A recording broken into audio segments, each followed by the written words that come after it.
지구촌 최대 축제 베이징 올림픽이 오늘 밤 9시 개막됩니다. 종합 10위를 노리는 우리나라는 북한과의 연이은 입장도 무산됐습니다. KBS 이사회가 오늘 정현주 사장 해임 재청안을 통과시켰습니다. 정 사장은 무효라며 강력 반발하는 등 갈등이 계속될 전망입니다. 원 구성을 놓고 대립각을 세운 여야 대치가 KBS 정현주 사장 해임 재청으로 더욱 격화되고 있습니다. 부시 대통령이 한국의 아프간 비전투 파병을 요청했다고 미국 언론이 보도하면서 파병을 둘러싼 논란이 커지고 있습니다. 이상은 이 시간 주요 뉴스입니다.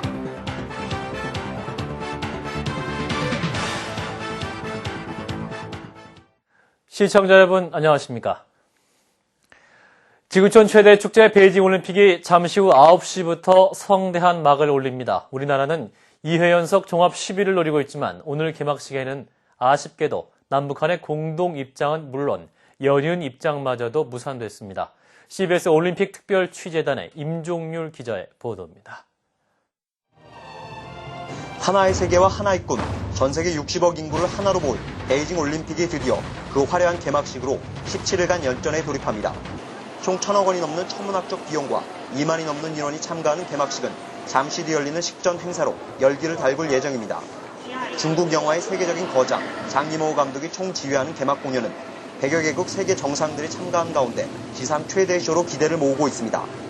동양 전설의 동물인 용이 화려한 불꽃으로 수놓아진 베이징 밤하늘을 비상하고 지상에선 2만 명의 화려한 춤사위와 전통 쿵푸쇼가 펼쳐집니다.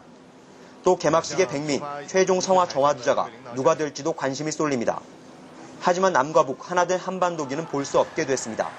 어제 이미 남북한 공동 입장이 무산된 데 이어 올림픽 조직위원회는 오늘 북측의 요청으로 당초 연이어 입장하기로 돼 있던 남북한이 두 개 국가를 사이에 두고 들어올 것이라고 밝혔습니다. 이에 따라 출전국 205개 나라 중 우리나라가 177번째, 북한이 180번째로 입장할 예정입니다.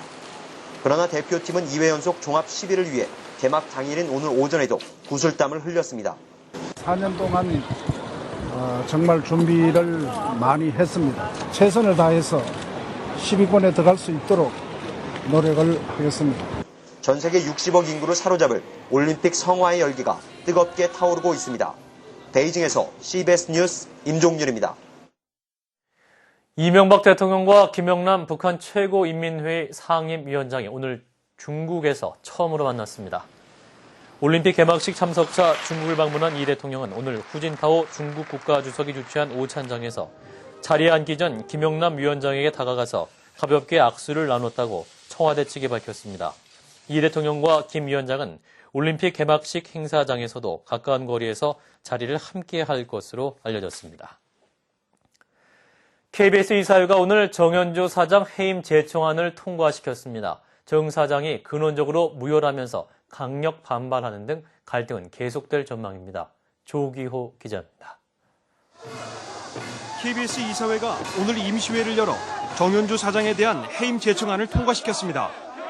이에 따라 KBS 사장에 대한 대통령의 해임권 등을 둘러싼 법적 논란에도 불구하고 정 사장은 사실상 사장직에서 물러날 수밖에 없게 됐습니다. 정 사장에 대한 해임 재청 결정은 파행 속에 이루어졌습니다. 전체 11명의 이사 가운데 10명이 참석했지만 야권 성향의 이사들은 안건 상정 자체가 부당하다며 퇴장했고 남은 6명의 이사들이 정 사장에 대한 해임 재청안을 상정해 만장일치로 통과시켰습니다. 이사회가 열리는 동안 수천 명의 경찰 병력이 KBS를 원천 봉쇄했고 노조가 회의실 진입을 시도하면서 회의실 주변은 아수라장이 됐습니다.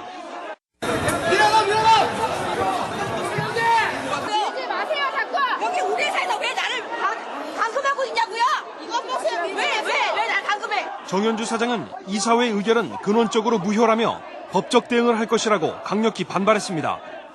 KBS 노조도 앞으로 청와대의 낙하산 인사를 강력 저지하겠다고 밝혀 KBS 사장 임명을 둘러싼 갈등은 계속될 전망입니다. CBS 뉴스 조규호입니다. 청와대는 KBS 정현주 사장에 대한 해임 재청안이 접수됐다면서 중국을 방문하고 있는 이명박 대통령이 귀국한 뒤에 처리될 예정이라고 밝혔습니다. 청와대 관계자는 이명박 대통령이 귀국하는 대로 적절한 시기에 처리할 것이라고 설명했습니다. 원 구성 등을 놓고 대립각을 세운 여야 대치가 KBS 정현주 사장 해임 재청으로 더욱 격화되고 있습니다. 이재준 기자입니다. 한승수 국무총리의 국정조사 특위 불출석과 정부의 KBS 사장 해임 움직임이 맞물리면서 원구성 협상으로 냉각된 전국 경색이 좀처럼 풀리지 않고 있습니다. 한나라당은 정연주 사장의 해임 결정을 사필 규정이라고 평가하며 환영의 뜻을 나타냈습니다. 자유선진당도 정연주 사장은 하루빨리 스스로 사퇴하기 바란다고 촉구했습니다.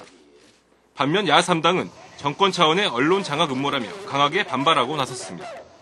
민주당 정세균 대표는 오늘 민주노동당, 창조한국당과 함께 KBS 앞에서 열린 규탄 집회에 참석해 야3당이 힘을 모아 언론을 지켜내겠다고 밝혔습니다. 앞서 민주당과 민노당, 창조한국당은 지난 2000년 DJP 연합 이후 8년 만에 처음으로 야3당 합동의원총회를 열어 장관 임명 강행 등에 대해 이명박 정부를 비난했습니다. 대한민국의 역사의 시계바늘을 20년 전으로 후퇴시키려고 하는 정권이 바로 이명박 정권이 아닌가 하는 참담한 심정을 이 자리에 함께 하시는 동료 의원님 여러분들 모두 느끼실 겁니다. 이에 맞서 한나라당은 민주당이 원구성 협상에 계속 응하지 않으면 원구성에 나설 수밖에 없다며 공세를 강화하고 있습니다.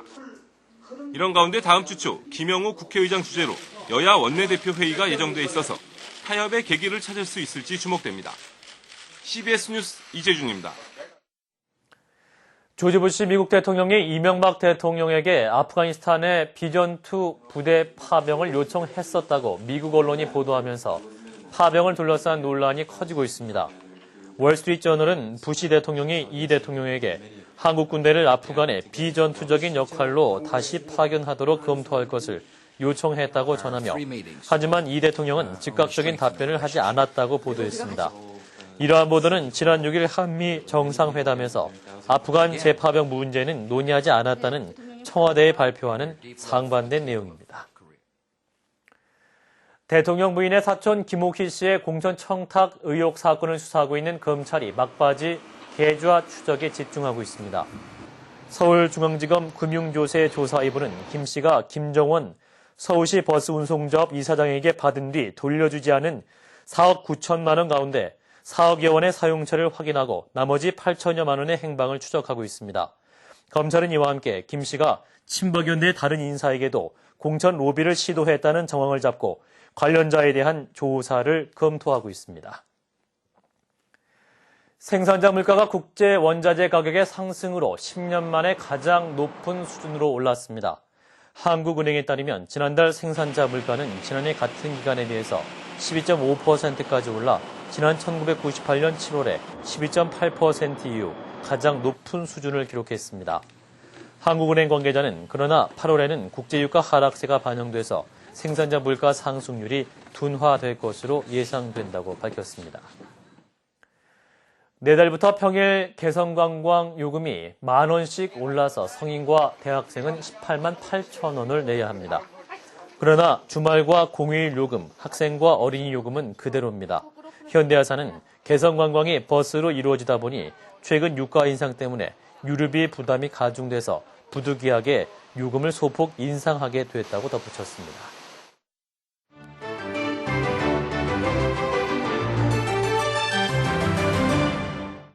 잠시 후 9시부터 2008 베이징 올림픽 개막식이 화려하게 막을 올립니다.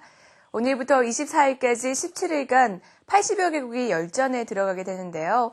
국제적인 대회인 만큼 세계 곳곳에서도 참 관심이 많습니다.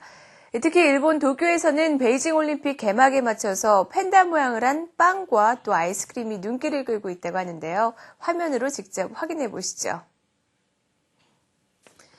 제과점 곳곳에 팬다 모양으로 디자인한 빵이 진열되어 있습니다. 아이스크림 전문점도 마찬가지. 아이스크림 위에 초콜릿으로 판다의 얼굴을 만들었습니다. 2008 베이징 올림픽 개막식을 앞두고 일본 도쿄의 제과점과 아이스크림 가게에는 팬다를 테마로 사람들의 관심을 모으고 있는데요. 13억 중국인의 100년 꿈인 2008 베이징 올림픽, 전 세계적으로 흥분과 기대를 하고 있습니다. 1998년 케냐와 탄자니아 미국 대사관을 향해 돌진한 폭탄 차량으로 미국인과 아프리카인 200여 명이 목숨을 잃고 수천 명이 부상을 당했습니다. 케냐와 탄자니아에는 미국 대사 등 많은 사람들이 피해자를 애도하기 위해 비석 앞에 모였습니다. 큰 인명피해를 낸 차량 폭탄 테러는 알카에다의 소행인 것으로 밝혀졌는데요. 폭탄 테러가 발생한 지 10년이 지났지만 피해자와 유가족들 마음에는 그 당시 아픔과 고통이 고스란히 남아 있습니다. 서아프리카의 모리타니아. 압둘라 모리타니아 대통령은 군대가 일으킨 쿠데타에 의해 체포됐고 시민들은 거리로 나와 대통령의 복직을 요구합니다. 모리타니아 경찰은 거리로 나온 시위대를 향해 체류가스를 발포, 전국에 혼란이 가중되고 있습니다. 쿠데타를 일으킨 압데아 지지 전 대통령 경호실장, 압둘라 대통령의 집권이 막을 내렸다고 시사하고 있는데요. 시위대의 요구대로 대통령이 무사히 석방될 수 있을지 좀 더 지켜봐야 될 것 같습니다. 지금까지 박주영이었습니다.